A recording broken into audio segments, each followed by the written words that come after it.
গল্পের সুর চ্যানেলে এখন আপনারা শুনবেন সুষমা সিংহের লেখা একটি গল্প মায়া। আর গল্প পাঠে আমি আপনাদের সাথে থাকব রোমানা নুপুর।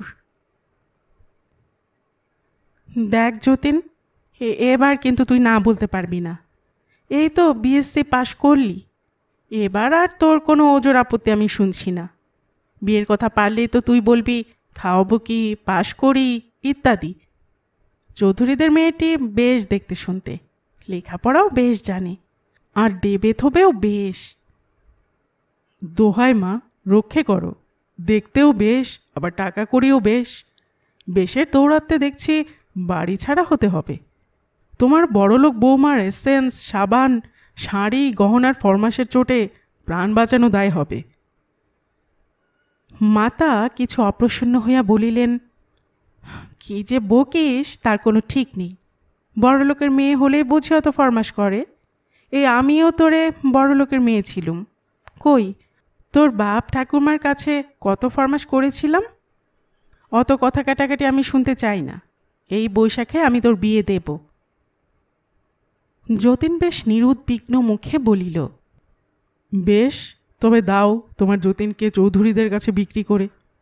তোমার কোলছাড়া করতে এত যদি ইচ্ছে, তবে টাকার সঙ্গে তোমার যতীনকে বদল করো। ষাট ষাট, কী যে বলিস। যা, আর বিয়ের কথা বলবো না। আচ্ছা, তবে কি তুই বরাবর আইবুড়োই থাকবি? আইবুড়ো থাকবো কেন? যতদিন না ভালো করে মানুষ হয়ে উঠি ও তোমার বড়লোক বৌমা আনবার উপযুক্ত হই, ততদিন একটু সবুর করো। আর ভাবছি 3 বছরের জন্য একবার বিলাতটা ঘুরে আসা যাক। কি বলো মা? বেড়ানো হবে, একটু বিদ্যাশিক্ষাও হবে। কি মা, বছর তিনেকের জন্য তোমার অন্ধের জ্যোষ্ঠী নয়নের তারা শেঠের ধন যতীনকে কোলছাড়া করতে পারবে? কি কথায় কি কথা এলো? আমি বললুম বিয়ে করতে, না, গুণধর ছেলে বললেন বিলেত যাব। বেশ বাপু, একটা কন্যা, চৌধুরীদের মেয়েটিকে বিয়ে করে বিলেত ঘুরে আয়। সে হবে না মা।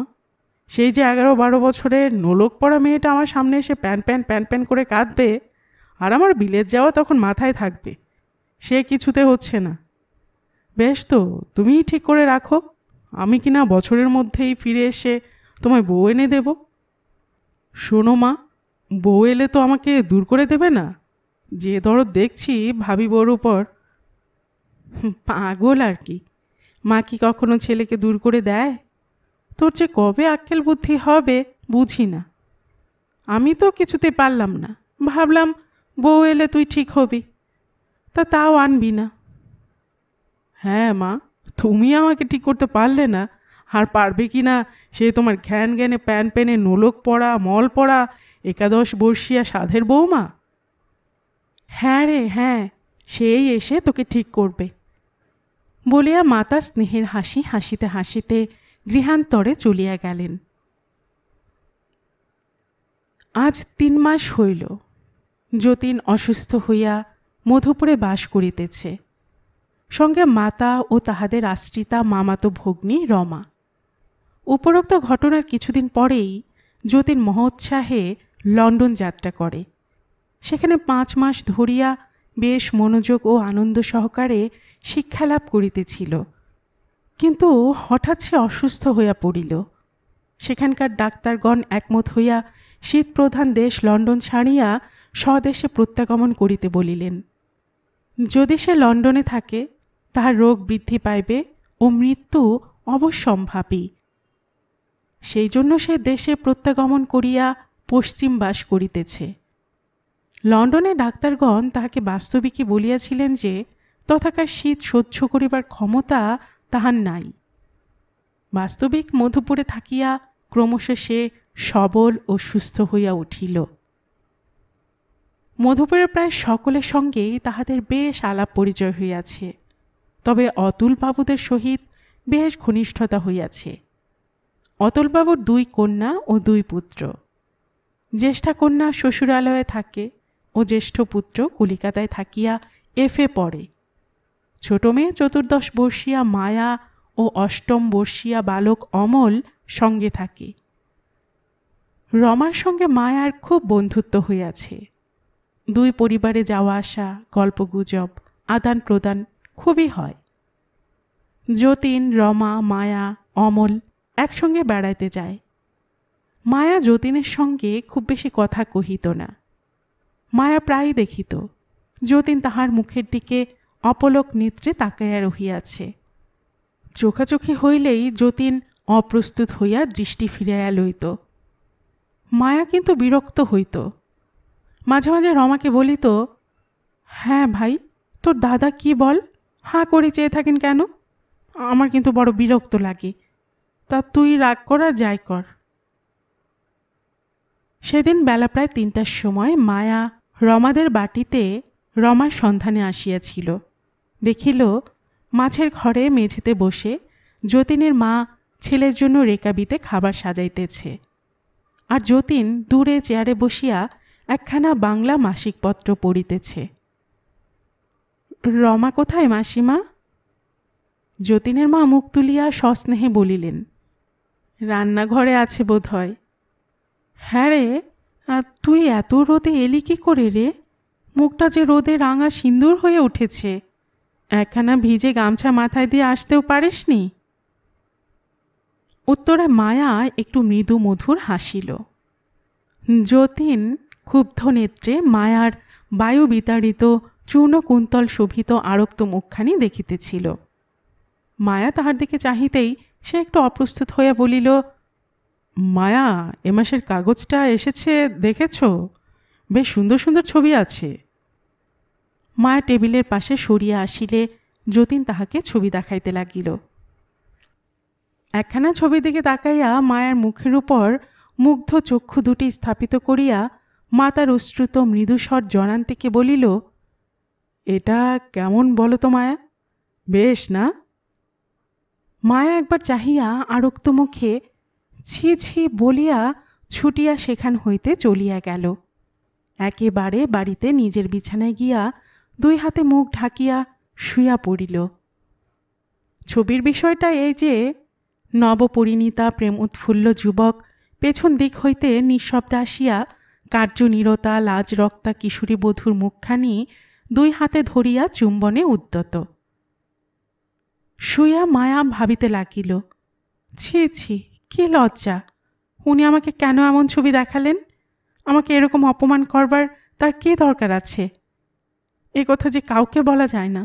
মা বাবা, ছি ছি, তাদের কি বলা যায়? রমাকে আমি বলবো, নিশ্চয়ই বলবো। বেশি বাড়াবাড়ি করিলে মাকেও বলতে হবে। সেদিন যতীনের বাড়িতে ধুমধাম পড়িয়া গিয়াছে। পাড়ার কয়েক ঘর পরিবারের যতীনের বাড়িতে নিমন্ত্রণ হইয়াছে। রমা, মায়া ও পাড়ার আরও দুই একটি সমবয়স্কা মেয়ে সকলে এক জায়গায় বসিয়া পান সাজিতেছে, গল্প করিতেছে।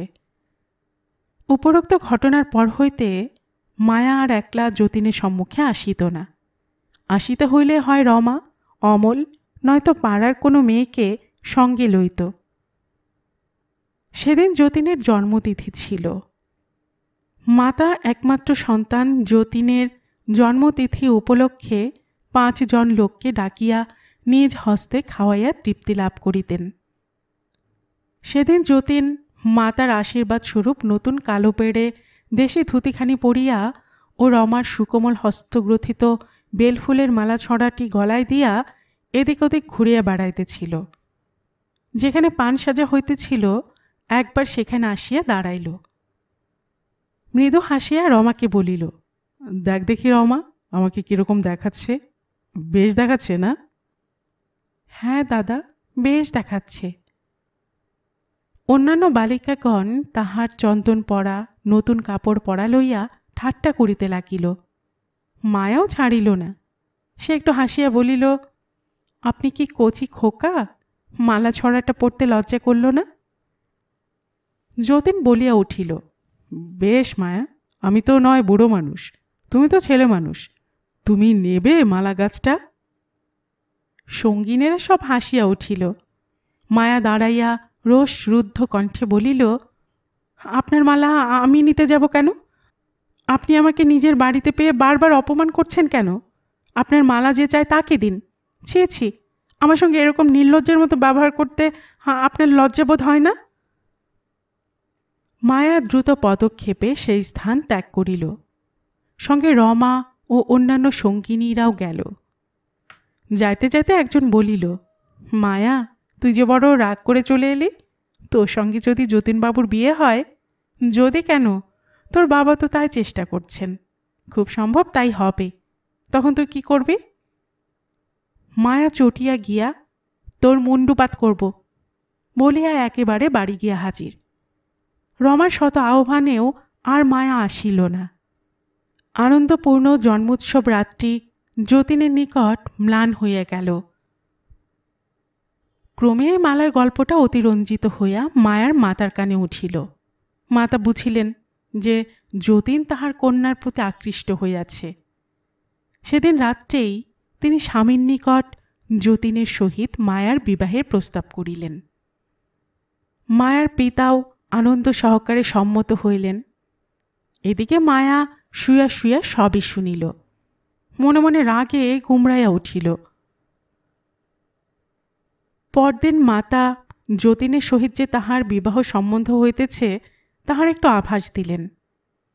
মায়ার থাকিতে পারিল না, বলিল, যতীনবাবুকে আমি কিছুতেই বিয়ে করতে পারবো না মা, তার থেকে মধুপুরের কোনো সাঁওতালকে বিয়ে করতে রাজি আছি। মাতা আশ্চর্য হইয়া গেলেন। কন্যার ঘৃণা ও বেদনা মিশ্রিত বিবর্ণ মুখের দিকে চাহিয়া আর কিছু বলিলেন না। নীরবে কন্যার মস্তকে হাত বুলাইতে লাগিলেন। মায়ের পিতা শুনিয়া বলিলেন, বিয়ে করবে না আবার কি কথা? অবসর বুঝিয়া আর একদিন যতীন রমার সামনে মায়াকে তাহার মতো জিজ্ঞাসা করিল। মায়া অশ্রদ্ধা ভরে তাহা প্রত্যাখ্যান করিল। যতীন মায়ের উপরে যেমন আকৃষ্ট হইতেছিল, আবার তাহার ঘৃণা, অশ্রদ্ধা ও বিয়োগ দেখিয়া তেমনই চটিতেছিল। শেষ একবার নিজে বলিয়াও যখন বিফল মনোরথ হইল, তখন সে তাহাকে নিষ্ঠুরভাবে আঘাত ও অপমান করিবার সংকল্প করিল। দিন কয়েক পরে যতীন মায়ার পিতাকে বলিয়া পাঠাইল যে সেই দিন বৈকালে তাহার পিতা মায়াকে দেখিতে যাইবেন। পিতার আদেশ মায়া ঠেলিতে পারিল না। মাতার নিকট খুব একচোট কাঁদিয়া লইয়া চুল বাঁধিয়া সাজিয়া ঠিক হইয়া রহিল। সন্ধ্যা উত্তীর্ণ হইয়া গেল, রাত্রি আসিল, তথাপি কেহ আসিল না। সন্ধ্যায় রমা আসাতে মায়ার পিতা যতীনের পিতার খবর লইলেন। রমা অবাক হইয়া গেল, বলিল, কই, তিনি তো এখানে আসেন নাই। হ্যাঁ রে মায়া, তুই সেজেগুজে বসে আছিস কেন? অপমানিত মায়া সবই বুঝিল। রমাকে যা তা বুঝাইয়া সাজসজ্জা খুলিয়া ফেলিল। বুঝিল যে তাহাকে চূড়ান্ত শাস্তি দেবার জন্য এ আয়োজন। কিন্তু তাহার সরল প্রাণ পিতামাতাকে কেন এ ব্যঙ্গ করা, অপমান করা? সুশিক্ষিত তিনি ইচ্ছে করিলে কত শিক্ষিতা সুন্দরী কন্যা তাহার জীবনসঙ্গিনী হইতে পারে, কিন্তু আমার ওপর তার এ আক্রোশ কেন? যাক, অপমান করা তো যথেষ্ট হইল, এবার যেন তিনি আমাকে অব্যাহতি দেন। অতুল বাবু ও তাহার পত্নী যতীনের এরূপ ব্যবহারে বিস্মিত ও অপমান বোধ করিলেন। কিন্তু একবার গিয়া যতীনকে জিজ্ঞাসা করা কি খবর লওয়া, সেসব কিছুই করিলেন না। দুদিন পরে যতীনের বাড়িতে শাঁখ বাজিয়া উঠিল। পাড়া প্রতিবেশীরা ব্যাপার জানিবার জন্য ছুটিয়া যতীনের বাড়িতে গিয়া উপস্থিত হইল। শুনিল যতীন বিবাহ করিবার জন্য আজ 7টার ট্রেনে কলিকাতায় রওনা হইতেছে। প্রতিবেশীদের মুখেই অতুলবাবুরা সব শুনিলেন। মায়াও শুনিয়া একটা স্বস্তির নিঃশ্বাস ফেলিল। যতীন বিবাহ করিয়া আসিয়াছে, সকলে বউ দেখিয়া বেশ প্রশংসা করিল। যতীন আসিয়াই রমাকে বলিল, কেমন বউ হয়েছে রে? মায়ের থেকে ভালো না খারাপ হয়েছে? নিশ্চয় ভালো হয়েছে না? রমা দাদার মুখের দিকে চাহিয়া আশ্চর্য হইয়া গেল। কে বিশ্রী চেহারা হয়ে গেছে! কই, নতুন জীবন আরম্ভে চোখে মুখে যে আনন্দের ছটা, সেটা নেই তো। কে যেন তাহার বদলে ওই বেদনা বিবর্ণ মুখের উপর হতাশার কালিমা লেপিয়া দিয়াছে। কই, চোখ হতে তো হাসি ঝরিয়া পড়িতেছে না, তাহার বদলে যেন অশ্রুকণা গলিয়া পড়িবার উপক্রম করিতেছে। ঠোঁট দুটি দৃঢ় প্রতিজ্ঞায় বদ্ধ হইয়া রহিয়াছে। রমা কিন্তু মায়ার সহিত বউকে তুলনা করাতে চমকাইয়া উঠিল। তবে কি দাদা স্বেচ্ছায় এ বিবাহ করে নাই? শুধু মায়াকে আঘাত দেবার আর অপমান করিবার জন্য? সে বুদ্ধি করিয়া বলিল, কেন দাদা, মায়ের থেকে তো বউ ঢের বেশি সুন্দরী হয়েছে। মায়া বউকে দেখতে আসেনি? না দাদা, মাসিমায় দেখে আশীর্বাদ করে গেছেন। বউ ভাতেও মায়া গেল না, রমাও ডাকিল না। রমা ডাকিল না এই জন্য যে মায়া সেখানে উপস্থিত হইলে দাদা পাছে আবার কিছু বলিয়া বসেন। মায়াও সেই কারণে গেল না। কিন্তু লোকে বুঝিল যে যতীনের সঙ্গে বিবাহের কথা হয়েছিল বলিয়াই মায়া যায় নাই। ৩-৪ দিন পরে সন্ধ্যার সময় যতীন তাহার স্ত্রী সুধাকে মায়াদের বাড়িতে লইয়া আসিল। মায়ের মা অতি যত্নের সহিত তাহাদের বসাইলেন, কিন্তু বধূর সাজসজ্জা দেখিয়া অবাক হইলেন। নবপরিণীতা বধূ আজ সামান্য একখানা সরু কালা পেড়ে ধুতি পরিয়া আসিয়াছে, কিন্তু এ কি, গলায় এক ছড়া পুরাতন শুষ্ক ফুলের মালা কেন? মায়ের জননী কিছু ঠিক করিতে পারিলেন না। বিস্ময়ের সহিত বলিলেন, এসো মা, এ ঘরে এসো, মায়ের সঙ্গে আলাপ করিয়ে দিই। যতীন দেখিল মায়া তাহার সামনে বাহির হইল না। সে কিন্তু বড় আশা করিয়া আসিয়াছিল যে বউকে তাহার জন্মদিনের ধুতি ও মালা পরা দেখে অপমানে মায়ার মুখের ভাব কিরূপ হয় দেখিবে। কিন্তু সে তো হইল না। মায়া বধূর সাজসজ্জা দেখিয়া বুঝিল যে আবার অপমান করিবার এ এক নতুন পন্থা। মুখে সে কিছুই বলিল না, অতি যত্নের সহিত তাহাকে আপ্যায়ন করিল। আজ প্রায় 5 বৎসরের উপর হইল মায়ার বিবাহ হইয়া গিয়াছে। সে আজ একটি সন্তানের জননী। যতীনদের খবর রাখিবার ইচ্ছা থাকিলেও কোনো খবরই সে পায় নাই। তবে রমার বিবাহের খবরটা পেয়েছিল। গ্রীষ্মের ছুটিতে মায়ের স্বামী বিনয় পুরী বেড়াইতে গিয়াছে। সে মাঝে মায়াকে লিখিয়াছিল যে সেখানে তার একটি সহপাঠীর সহিত দেখা হইয়াছে। আরও লিখেছে যে বন্ধুটির বড় অসুখ, সম্ভবত বাঁচিবে না। তাহার একটি 4 বছরের ছেলে আছে, তাহার উপর ছেলেটির ভার দিয়াছে। বলিয়াছে যে তাহার অবর্তমানে বালকটিকে যেন বিনয় নিজের বাটিতে লইয়া গিয়া মানুষ করে। 2-4 দিনের মধ্যে যে বিনয় ফিরিয়া আসিবে তাহাও লিখিয়াছে। বিনয় আজ ফিরিয়া আসিয়াছে, সেই ছেলেটিকে সঙ্গে আনিয়াছে। মায়া পিতৃ মাতৃহীন অসহায় বালকটিকে মায়ের মতো করিয়া বুকে টানিয়া লইল। সদ্য পিতৃহারা বালকটি একটু আশ্রয়, ভালোবাসা, যত্ন পাইয়া নির্ভয়ে ঘুমাইয়া পড়িল। বিনয় তাহার পরিচয় দিতে লাগিল। আমার এক সহপাঠী, নাম যতীন্দ্রকুমার রায়, অসুস্থ হইয়া পুরী গিয়াছিল। আসিবার 2 দিন পূর্বে তাহার মৃত্যু হইল। সে যেন জীবনটাকে কষ্টের সঙ্গে বহন করছিল। মৃত্যুতে সে যেন কত আরাম, কত মুক্তি পেল। অচৈতন্য অবস্থায় কেবল মায়া মায়া করেছে। আহা, বোধহয় যতীনের স্ত্রীর নাম ছিল মায়া। শুনলাম সেও তো আজ 2 বছর মারা গেছে। ও কি মায়া, কি হয়েছে, অমন করছো কেন? না, কিছুই হয়নি। মাথাটা কিরকম ঘুরে উঠল। দয়াময়, আমাকে ক্ষমা করো, তাহার আত্মাকে শান্তি দান করো। ভগবান, এ কি তোমার বিধান? আমাকে নিমিত্তের ভাগী হতে হলো শেষে। মায়া মনে মনে বলিল। যতীনের ছেলেটি ঘুম হইতে উঠিয়া ডাকিল, মা, খিদে পেয়েছে। মায়া বিস্মিত হইয়া স্নিগ্ধ কণ্ঠে বলিল, চলো বাবা, খাবে চলো।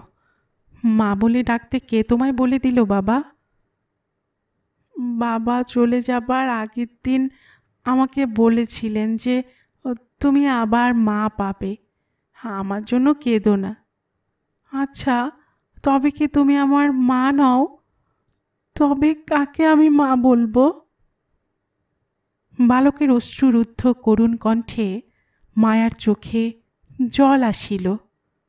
সে তাহাকে কোলে তুলিয়া লইয়া বুকের উপর রাখিয়া বলিল, হ্যাঁ বাবা, আমিই তোমার মা।